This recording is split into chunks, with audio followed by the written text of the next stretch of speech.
why you're still enslaved, and the diet that changes your DNA. Have you ever tried to pull what they call a geographical cure? You know the move, you feel stuck, you feel burnt out. Maybe you just feel like the version of you that exists right now is broken. So you decide to change everything on the outside. You move to a new city, you take a new job. Maybe you even swap out your entire wardrobe. You hit the reset button. It's the classic human attempt to outrun ourselves. Exactly. But here's the kicker, and I think everyone listening has felt this.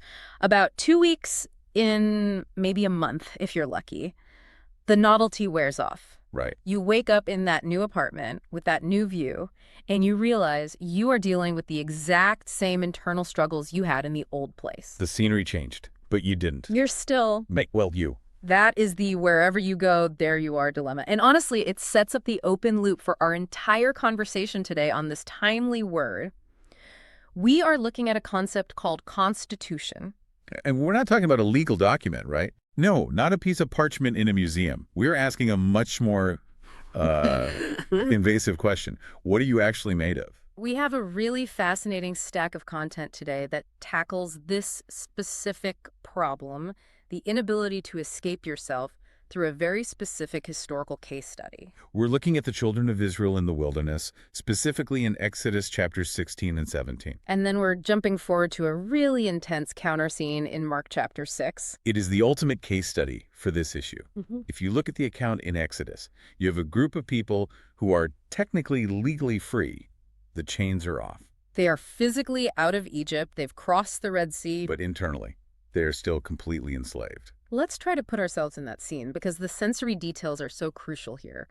We aren't in a vacation spot. We are in the wilderness of sin. Which is a literal place, by the way, historically located between Elim and Sinai. And it's hostile. We're talking about a vast rocky emptiness. The sun is just beating down. The dust is coating everything. And you have something like 2 million people, and they are hungry. And because they are hungry, they start, hallucinating. Or rather, they start romanticizing the past. And this is where the Constitution problem really reveals itself. They don't start dreaming about a future of freedom or the promised land. No, they start dreaming about the food they ate while they were slaves. The list of foods they mention is oddly specific, isn't it? It's not just bread. It's leeks, onions, garlic, cucumbers, melons. They're remembering the steam rising off the flesh pots of Egypt. Think about those flavors for a second. Onions, garlic, leeks. These are strong, pungent, spicy flavors. Right. This Egyptian diet represents a life of stimulation. Its strong taste to mask a bitter existence. When you're a slave, you need something that punches you in the mouth just to feel alive. That's a powerful image. They were literally shouting at Moses, "Take us back to the oppression because the food tasted better." It just seems so irrational. It seems irrational to us, but it's biological. Yeah. And that's the mission of today's discussion. We want to uncover the solution God provides here because it's not what you'd expect. Conventional wisdom would say, if you have a bad attitude, you need gratitude journaling. Right. Or willpower. You need to just stop complaining. Pull yourself up by your bootstraps. Exactly. Behavior modification. But God doesn't give them a lecture on gratitude. He doesn't give them a self-help book. He changes their diet. He changes their diet. Because the problem isn't their location. The problem is their constitution. They are biologically, cellularly Egyptian. This is a really interesting point, the idea that you are what you eat. Quite literally. There's a biological reality that we replace ourselves over time.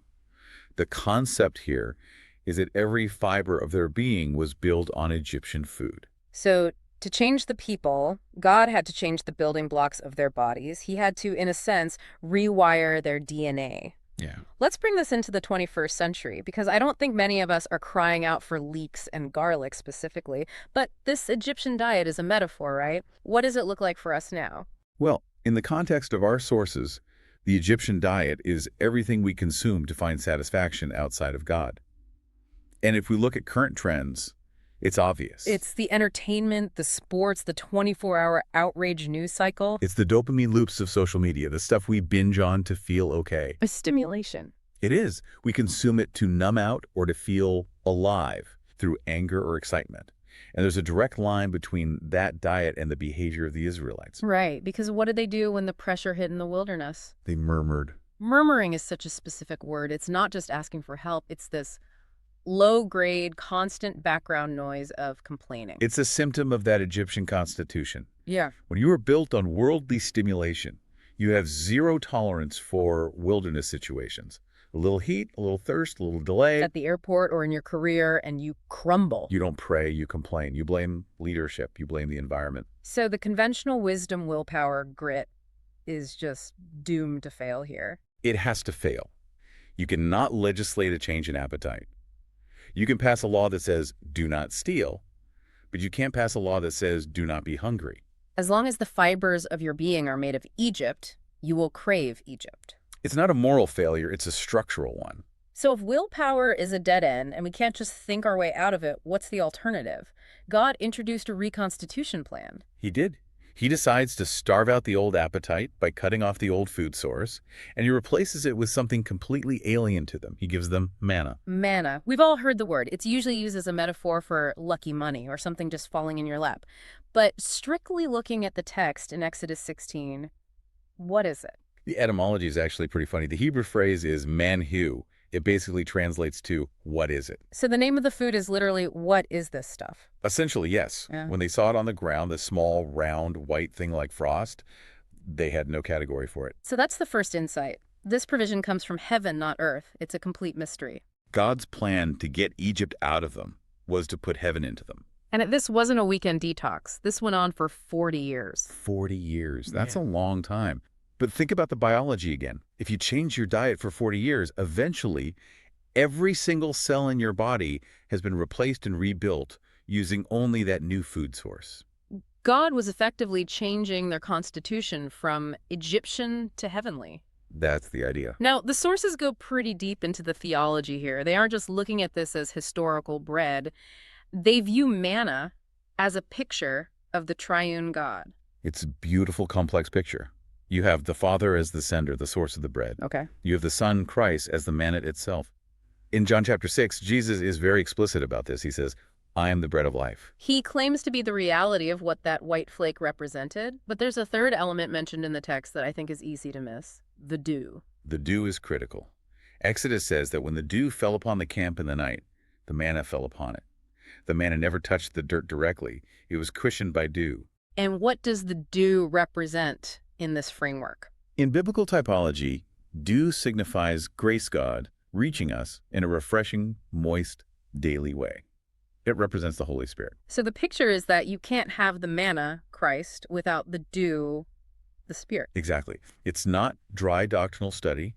It's encased in grace. I like that distinction. It prevents it from feeling like eating a dry cracker in the desert. It's supposed to be refreshing, but I have to play devil's advocate here. Go for it. We talk about free grace, but the actual instructions for eating manna were incredibly strict. They were. It was not a buffet. Right. You had to gather it in the morning. If you slept in and the sun waxed hot, it melted. Gone. Right. And you had to gather it daily. If you tried to hoard it or save it for the next day, it bred worms and stank. That sounds stressful. Why so many rules? It sounds stressful if you want control. Yeah. But the purpose was regulation. Think about the alternative. Later in the story, the people complain again, demanding meat. So God sends quails. The quail instant. That was the Egyptian-style meal. It was lust. The text says they gathered quails all day, all night, and all the next day. They piled them up in heaps. It was unrestricted indulgence. It was a binge. It was. Okay, so the world's diet is a binge Netflix marathons, doom scrolling for hours. But the heavenly diet is what? It's rhythmic. It regulates you. It gets you up in the morning. It requires a daily dependence. You can't store it up.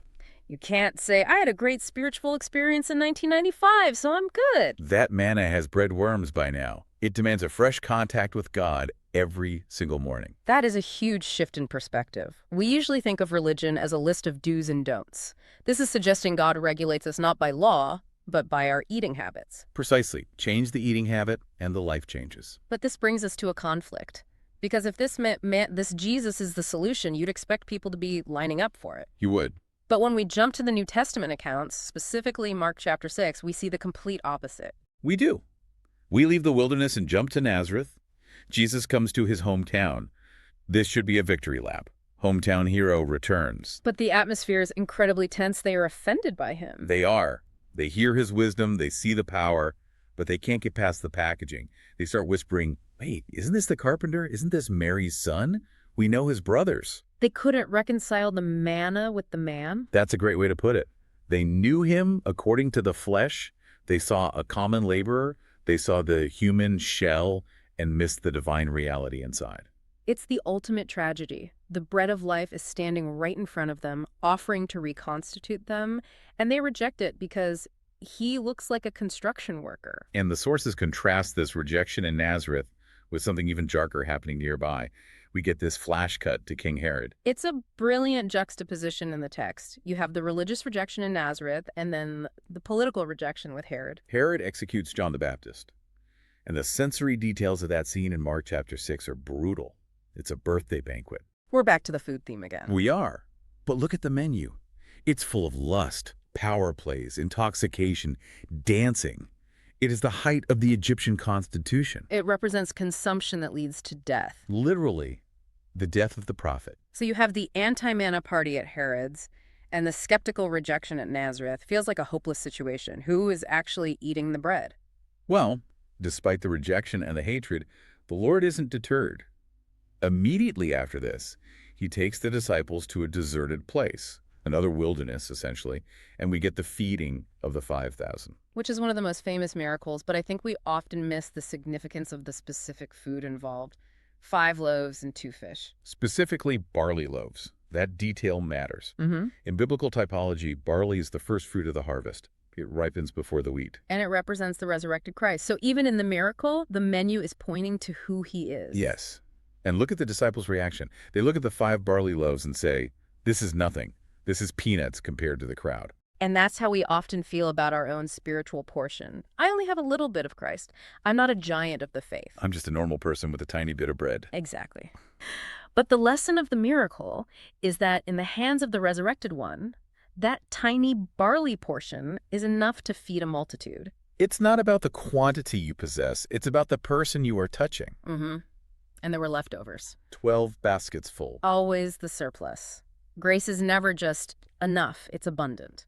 Okay, so we've established the problem, our old Egyptian constitution that loves the world. We've established the solution reconstitution through eating manna, which is Christ. But I want to get practical. Yeah. How do we actually do this? I can't go outside and pick up white flakes off my lawn tomorrow morning. This is where the rubber meets the road. How do we eat Jesus? The key insight from our source material, drawing from Job chapter 34, is the concept of spiritual breathing. Breathing. I thought we were talking about eating. It's a parallel function. Physically, you can go weeks without food, but only minutes without air. The source says breathing is unceasing prayer. It's exercising our spirit to contact the triune God. So it's not just an intellectual reading of the Bible. Right. It's not just doing your daily devotional and checking a box. No. You can read the Bible and remain completely Egyptian if you don't contact the Spirit. This connects back to the morning regulation. The manna fell in the morning. The practical step is what's called morning revival. Meaning catching that dew before the sun gets hot. Exactly. Before the emails, before the bad news, before the stress of the day melts your focus. You have to open the Word and pray, Lord, I want a new beginning with you today. I don't want to live on yesterday's supply. You have to inhale the truth. The sources use a really interesting medical analogy here. They talk about truth acting as an antibiotic. It fits perfectly. We are living in a world full of germs, not physical ones, but spiritual ones. Rebellion, uncleanness, anxiety. In Mark chapter 6, Jesus sends the disciples out to cast out demons. So how do we deal with the demonic or negative elements in our culture today? We take our antibiotics. We take the truth. If you inhale the truth of the Word, if you eat the manna, it acts like an antibiotic in your system. It kills the germs of the Egyptian diet. It sanitizes your mind. I really like that. Truth as an immune system booster. It's proactive, not just reactive. It is. I want to touch on one last scene from the readings because it shows this dynamic in a very tender way. Yeah. The disciples are in the boat. It's late. The wind is against them. They are distressed. And Mark says Jesus saw them in verse 48. He was on the mountain praying, but he saw them. This is the sovereign care of the shepherd. He walks out on the waves to them, and when they land at Gennesaret, something amazing happens. People start running to him just to touch the fringe of his garment, and everyone who touches it is healed. Now, why the fringe? Is there a meaning there, or is it just random? There is deep meaning there. We have to look at Numbers chapter 15 to understand it. The Israelites were commanded to put fringes or tassels on the borders of their garments with a cord of blue. And what did that signify? The garment signifies righteous deeds or humanity. But the fringe, tied with blue, signifies being bound by heavenly ruling. Blue is the color of heaven. Heavenly ruling. Yes. When those sick people touched the fringe, they were touching the humanity of Jesus that was perfectly under the rule of heaven. They weren't just touching a man. They were touching a man who was fully reconstituted, fully heavenly. And that contact brought healing. That's it. So for the listener who feels sick, spiritually sick, tired, infected by the Egyptian world, the answer is to touch that heavenly ruling in him.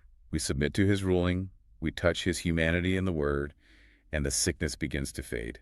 This has been, honestly, quite a meal. We've gone from the flesh pots of Egypt to the bread of heaven to the fringes of his garment. And the takeaway is really about the long game. Reconstitution doesn't happen overnight. Remember, it took 40 years in the wilderness. It takes a lifetime for us. But it starts with the diet. So here's the challenge for you listening. For the next 24 hours, audit your diet.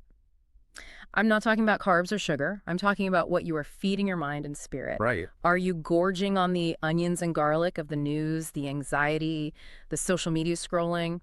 Or are you catching the fresh dew? And here is the secret to not being stumbled like those people in Nazareth. The world sees a carpenter. The world sees a boring old Bible. But if you have the appetite, if you're hungry, you see the divine riches, you see the manna that changes who you are. Yeah. I want to leave you with one final thought to mull over. We talked about the leftovers, the 12 baskets full after feeding the 5,000. Why so much surplus? Why not just enough? It's a provocative question. Maybe, just maybe, the surplus of the Christ we enjoy isn't just for us. Maybe that extra supply is meant to become the food for the very world that rejects us. We eat, we are filled, and what's left over is what feeds the hungry multitude. That is a beautiful thought. Go catch that fresh dew tomorrow morning. We'll see you next time on The Timely Word.